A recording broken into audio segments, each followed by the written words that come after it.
তারেক রহমানের সালাম নেবেন এবং ঢাকা জেলা বিএনপির সভাপতি খন্দকার আবু আশফাকের সালাম নেবেন এবং আবু আশফাক ভাই আপনাদের জন্য ঈদ সামগ্রী পাঠাইছে, এটা আপনারা রাখবেন।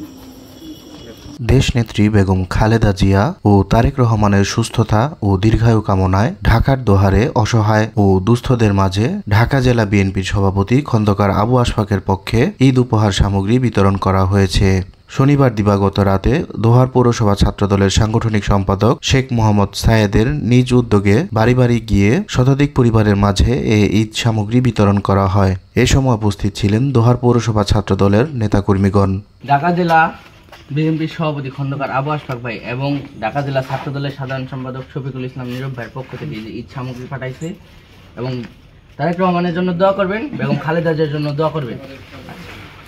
এ ব্যাপারে দোহার পৌরসভা ছাত্রদলের সাংগঠনিক সম্পাদক শেখ মোহাম্মদ সায়েদ বলেন, আজ ঢাকা জেলা বিএনপির সভাপতি খন্দকার আবু আশফাক ভাইয়ের নির্দেশনায় এবং ঢাকা জেলা ছাত্রদলের সাধারণ সম্পাদক শফিকুল ইসলাম নীরব ভাইয়ের নির্দেশনায় আজ দোহার পৌরসভা ছাত্রদলের পক্ষ থেকে গরিব অসহায় দুস্থ মানুষের মাঝে আমরা ঈদ উপহার তুলে দিচ্ছি।